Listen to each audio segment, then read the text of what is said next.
As you can see, there are 3 links. I'm going to quickly walk you through the download of all of them. They will also be in the description, and I'll try to put in timing so you can skip ahead. So this is the download page for Mozilla Thunderbird. Just click on Download Mozilla Thunderbird, the big green button right there with an arrow to it. Very simple, very straightforward.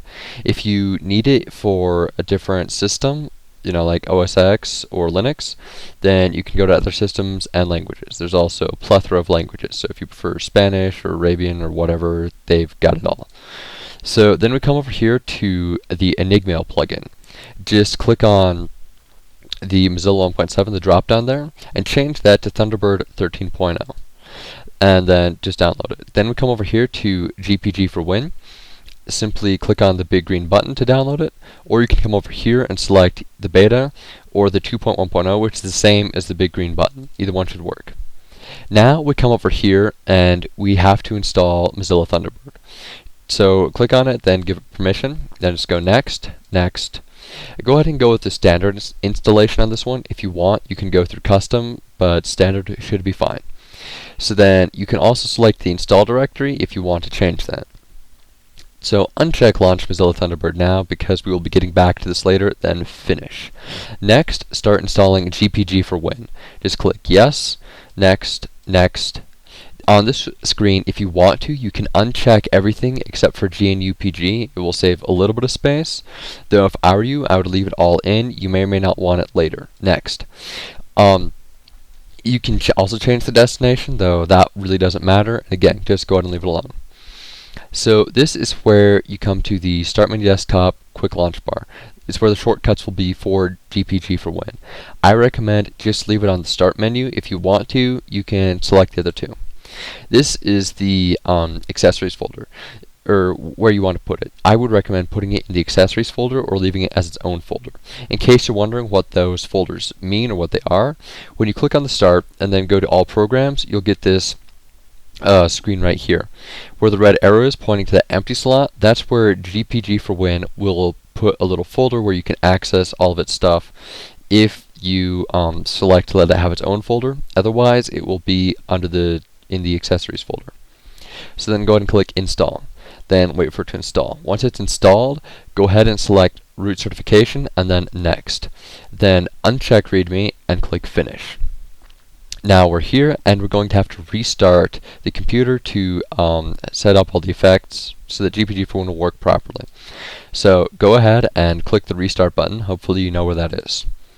Then once the computer is restarted, start up Mozilla Thunderbird. Now that Mozilla Thunderbird is set up, you can go ahead and create a new email address if you really want to, but I recommend you simply skip this and use your existing email address.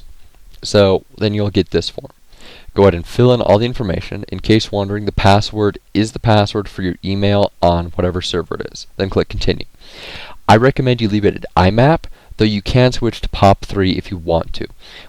The main difference is that POP3 will save all the mail on your computer and IMAP will leave it all on the server.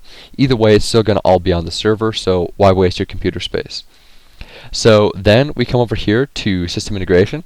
You can select any of these that you want to. I recommend leaving it at default unless you really want to get news groups through Mozilla Thunderbird. So then, as you can see here, we have it all completely set up. Then what we want to do is slide Mozilla Thunderbird over so you can see the Enigmail plugin. That's the XPI file. So select Tools, Add-ons. Then you have two options. You can either drag Enigmail over to that area where we've drawn a target, or you can click on the gear icon and select Install Add-on from File. If you choose to install add-on from File, what you'll want to do is you'll navigate to wherever it was that you downloaded the add-on to. In my case, this is the desktop. In your case, it'll probably be Downloads. So simply select it, then click Open. Then wait for a little bit. It's like 3 seconds. I promise you the add-on is safe, and then install it. And then once that's done, you'll see a little bar pop up at the top of Enigmail and simply restart, or Thunderbird, simply restart it. Once it's restarted, that little question mark there is indicating you can do whatever you want. I really don't know or care what you do. So then you can X out of Add-ons Manager and then click on the Open PGP, which is now just derived. Next, click on Key Management. Now, under key management, you'll see that you have no keys. So what you're going to want to do is generate a new key pair. Now, the thing about the key pair is it generates two keys, your public key and your private key. Now, the public key is the key that you give to other people, and the private key is the one that you keep secret. When you give your public key to other people, they can then use that to encrypt messages. Then you'll use your private key to decrypt them. This is very simple, and Enigmail will take care of all of that encryption and decryption for you. But just remember, you have to give people your public key if you want them to send you encrypted mail, and you have to download other people's public key if you want to send them encrypted mail. So next, this is quickly how we generate this. Go ahead and put in a passphrase of your choice. This will encrypt your private key so that other people won't be able to access it. So go ahead and let your key expire in 5 years. That way, if you do something stupid like accidentally lose access to your keys and can't revoke it, then it will expire on its own, and you won't have to worry about that forever and confuse people just for a couple years. Or you can check the key to not expire, though I do not recommend that by any means whatsoever, because unexpected situations do come up, and you really should let your key expire. Also, too, if your key somehow gets compromised and you don't know about it, when the key expires and you generate a new one, presumably the new one should be safe, and then the attacker will lose access to your key. So you can set any time frame you want, but 5 years seems like a good one, and it's the default, so go with it. Then click Generate Key. Now just go ahead and go with the confirmation and generate the key. So then what you'll see here is that you can generate a certificate, or revocation certificate. Go ahead and generate the revocation certificate. The purpose of that is so that you can revoke your key in case it gets lost, as you can see there on the dialog box. And you will want to take this and put it on a flash drive or hard drive or CD or DVD or whatever it is you want to put it on. Just put it on something that you will remove from your computer and put somewhere else. Then that way, if something bad happens to your computer, like it gets stolen or the hard drive crashes, something like that, then you'll have the revocation certificate, so you can revoke your keys and people will know to stop using them. So then what you do, now that you've generated it, is you come over here. This is your key that we've just generated. If you want to, you can check display all keys by default to the right of the search box up there, and then you'll see all the keys that you have and any keys you may generate, things like that. So that is our key right there. The first thing you want to do is you'll want to upload your public keys to the key server. So right click on that, and then from the drop down select upload public keys to key server. Then simply click OK. After that, wait for the keys to upload. It shouldn't take very long. Now then, you'll also want to download the keys for people you know, your friends' keys, your family's keys, whoever it is that you want to communicate with using encrypted email. So go to search for keys. In this case, I'm going to, for demonstrational purposes, search for my own key. Now, as you can see, there's two keys for me. Now, both of these I have accidentally lost access to, actually carelessly, but the primary point here is, see how it's circled the date created and the key ID. You can use these to help identify other people's keys. So if you and your friend decided to both set this up today, then you go and look for your friend's key after he's finished setting it up, and there's a key that was generated 3 weeks ago, and then a key that was generated today. You should go with the key that was generated today, assuming of course that you and your friend both know each other and both agreed on that. However, commonly, you would go for whatever the older key is, because that is probably the most current. Obviously, if it's beyond the most recent 5 years, it's probably expired, and then you should go for the more recent one. But the key ID, if you're ever in doubt about which key or which public key you need to download, you can call the person you're trying to contact or mail them or however else you communicate with them and ask them what their key ID is to confirm which key you need to download, and they should be able to tell you that right there. Then you can see it and just put a check mark in the box of the key you want to download, then click OK. And you'll see John Smith underlined there is no password in parentheses. Now that is the comment that you saw way back when you were creating your passphrase. This is where the comment gets inserted, right there in between your name and the email. It's entirely up to you what you put there. In this case, it says no password because that's the default when you check the no password button. It doesn't really matter.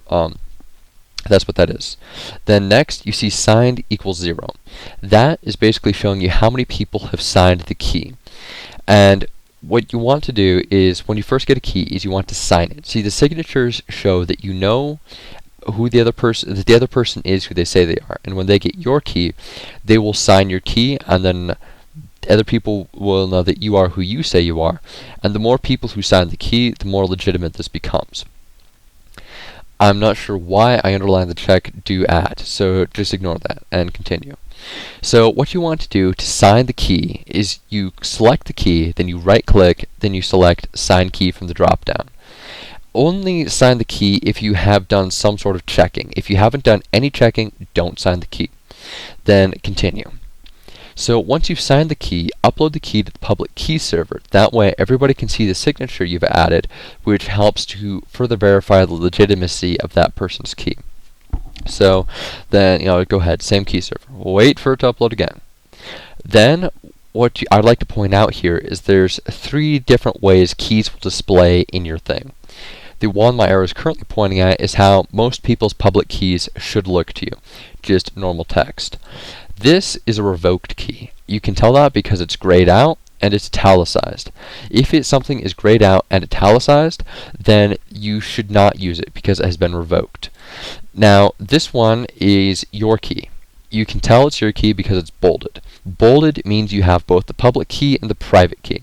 So if it's bolded and it's somebody else's key, you know you have their private key, which could be problematic, and you should probably work something else out there, unless of course you were trying to get it on purpose. And that's just how you tell that you have public and private key. So the top one there is really technically not other people's keys, but more technically public keys. So then we come over here and select write. So to create an encrypted message after you settle this up, you'll want to do 2 things. You'll see the open PGP, click the drop down arrow, and select sign message, and then select encrypt message. You may have to click the drop down arrow twice to get both of these options selected. But after they're selected, you should be good to go. Then click send. Ignore the HTML warning. Most people do not write in HTML. This is really only a problem if you're like business and you're dealing with ads. If you do write in HTML for some reason, as part of your newsletter or something like that, then I'm really not sure why you're encrypting it, but it might not work out properly. So then you deliver your message. And as you can see there, what's circled in red is what the message looked like. As you could see, it was just a simple 1-sentence message, but now it is an extremely complex encrypted message. So this is just a quick visual to show you how thoroughly secure this is. It will be probably 10 to 20 years before anybody will be able to break this encryption, by which time standards will have improved to counter the new hardware. But at this point in time, and for the foreseeable future, your private information should remain safe, as you can see. So this is what happens when you receive a message. It should automatically decrypt, and it will say right there, as you can see, decrypted message, good signature from whoever. And if it doesn't say this is because you haven't received messages from them before. So what you'll want to do then is see the details to the right of the underlined, click on that, and then click download their public key, and then sign it, upload it, all that, and then it should go back and say a good signature. Now, this signature that we're talking about here is basically like the signature on normal snail mail, except it's an electronic form. It's basically like, what you would put on the bottom of any letter you'd send. So that's what that signature is. So this is what happens when you get sent a message you cannot read. When your key is, if you lose your key or something and then people send you messages, this is what your messages will look like. This is also what it will look like if somebody tries to intercept your messages. They will find this, and then they'll be sad, like the little sad face over there, because they will not be able to read your confidential information. So if you ever need to revoke a key because for some reason you've lost your key pair, or it's been compromised by somebody, something like that, simply select it, right click, and then select revoke key. Once it's been revoked, you need to upload it to the public key server to make this change public. Then other people will realize that they're not supposed to use that particular key, and then you can issue generate a new key pair and then give everybody else your new public key and continue from there. And that is how to set up and use Enigmail and encrypt your email communications.